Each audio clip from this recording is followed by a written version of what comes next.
2017. Ano da Palavra.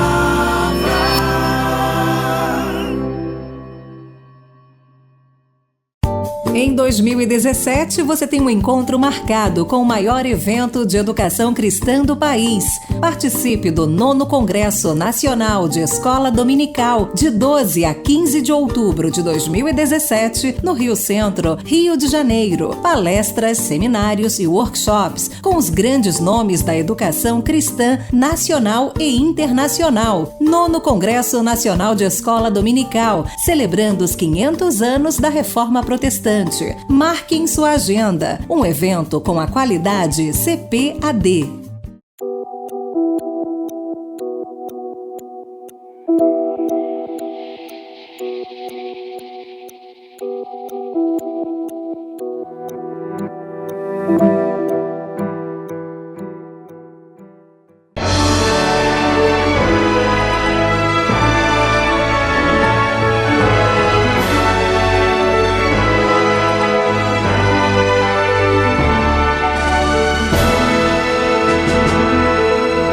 Subsídios.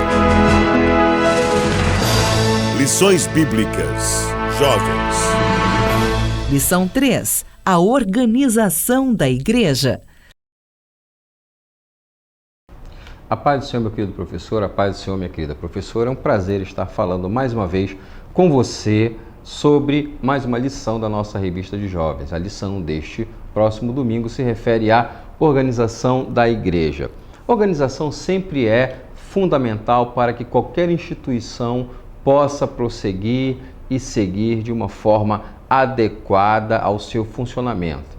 Por que nós dizemos isso? É muito interessante quando nós conseguimos ir numa igreja bem organizada, onde todas as coisas funcionam da melhor forma possível, e nós acabamos comparando esses mesmos fatores quando vamos a uma igreja onde as coisas não funcionam, onde o som está sempre funcionando mal, a iluminação não é boa, a igreja mal conservada. Todos esses fatores acabam implicando de alguma forma em relação à visão que as pessoas têm sobre uma igreja bem administrada, uma igreja bem organizada. Então, é interessante que os nossos templos, as nossas igrejas locais, sejam sempre igrejas e ambientes organizados para receber bem as pessoas, para fazer com que as pessoas no momento do culto se sintam efetivamente num lugar de adoração e que efetivamente o ambiente como um todo possa contribuir de uma forma adequada, como por exemplo, às vezes vamos numa igreja onde as pessoas da terceira idade têm uma certa dificuldade de enxergar e a igreja tem uma iluminação que não ajuda muito. Tudo isso são exemplos que eu estou trazendo no tocante à questão da chamada organização da igreja. A igreja precisa então estar organizada com uma liderança que dê a ela direção. Qual é a ideia que nós temos em relação a uma igreja que tem uma liderança que dê direção? É que mostra aquela igreja local, às ovelhas, aos membros do corpo de Cristo, qual a direção que deve ser efetivamente tomada. Sem direção, sem orientação, é difícil conseguirmos enxergar um grupo que ande coeso, num mesmo propósito, num mesmo projeto, enfim, direcionados efetivamente a um bem comum ou ao interesse comum que venha a ser glorificar a Deus e ter uma vida santa, não apenas no sentido individual, mas também como corpo de Cristo. Também é interessante vermos que uma igreja organizada, ela também é uma igreja que trabalha em ordem, ou seja, quando nós falamos de organização e ordem, queremos deixar claro que organização não combina com desordem, com bagunça. Por que estamos dizendo isso? Não estamos dizendo que as igrejas são bagunçadas, mas estamos deixando claro que quanto mais organizada e ordeira for uma igreja, melhor ela vai funcionar, tanto no horário de culto quanto fora do horário de culto. Por isso é necessário que tenhamos em mente essa ideia da necessidade de uma igreja organizada. No tocante à organização da igreja, é preciso também abordar a questão dos chamados formatos de governo eclesiástico. Hoje são conhecidos pelo menos 3 sistemas de governo eclesiástico. O primeiro deles, e o mais conhecido, é o governo episcopal. É o modo de governo episcopal, onde um pastor, ou em outras denominações, um bispo, ele vai organizar todas as coisas relacionadas à igreja e vai ser a primeira pessoa a tomar decisões mais específicas e urgentes em relação àquilo que precisa ser decidido no âmbito do funcionamento da igreja local. Nós entendemos que, sob a perspectiva do governo episcopal, o pastor da igreja ele precisa tomar decisões rápidas e emergenciais muitas vezes, não raro isso aí acontece, e nesse modelo de governo eclesiástico, as decisões são tomadas com muito mais facilidade e rapidez, auxiliando a condução da igreja, ok? Esse é o chamado governo episcopal, onde um líder, um pastor ou um bispo, ele vai estar ali exercendo a sua autoridade, a sua liderança e tomando as decisões necessárias ao funcionamento da instituição. Temos também o sistema de governo congregacional, onde as demandas mais importantes e as demandas principais, elas são trazidas em uma assembleia à igreja como um todo.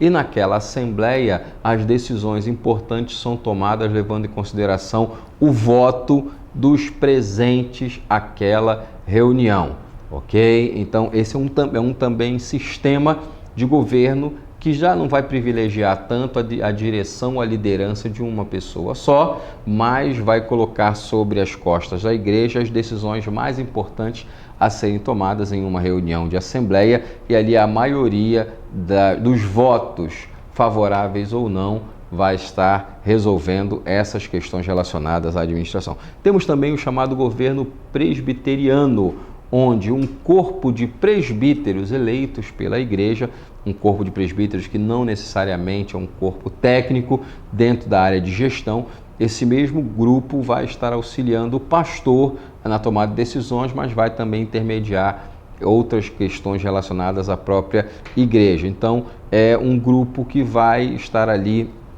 colocando a par da igreja e tomando decisões relacionadas a situações que precisam ser emergencialmente resolvidas. Existe um outro modelo que alguns teóricos consideram como um modelo de gestão eclesiástica, que é o modelo estatal.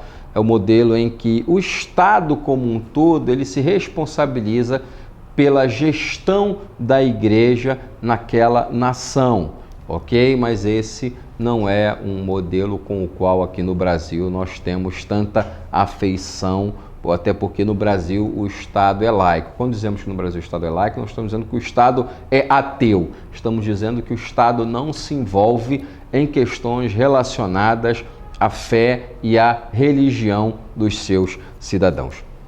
Ainda em relação aos chamados oficiais da igreja, não é? Dentro desse parâmetro de organização da igreja, nós temos no Novo Testamento alguns títulos que são apresentados para representar lideranças na igreja. O primeiro desses títulos é o bispo.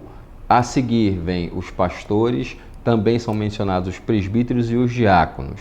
Qual seria, em tese, a diferença entre os bispos e pastores? Os bispos seriam os pastores superintendentes de campos, aqueles pastores que já tinham uma responsabilidade maior de cuidar de mais de uma igreja. A seguir, viriam os chamados pastores, aqueles que pastoreavam as chamadas igrejas locais.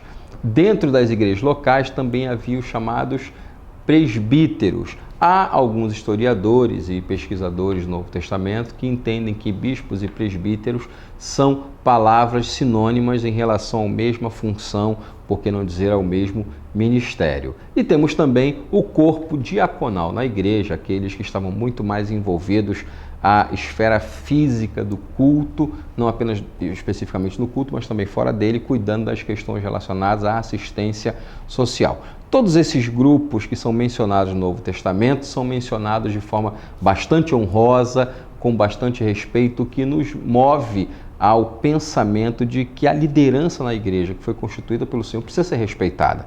Por mais que tendamos como homens a ver as limitações que alguns líderes possuem, esses homens, com as suas limitações, foram colocados por Deus para gerir a igreja, para alimentar a igreja, para edificar a igreja. A Bíblia deixa claro que os pastores são um presente de Deus para as igrejas.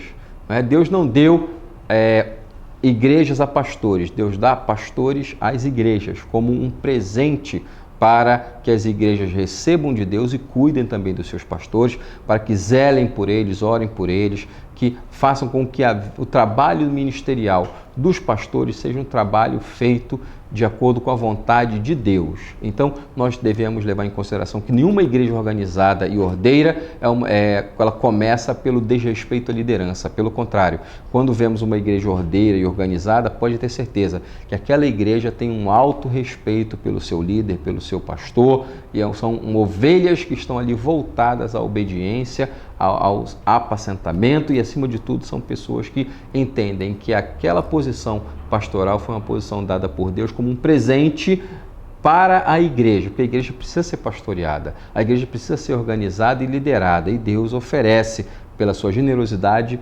homens que são chamados pastores para estarem diante do rebanho do Senhor. Que Deus abençoe grandemente o teu domingo, essa tua aula, e que você possa fazer com que os nossos jovens entendam a importância de se ter uma liderança sólida na igreja nos nossos dias.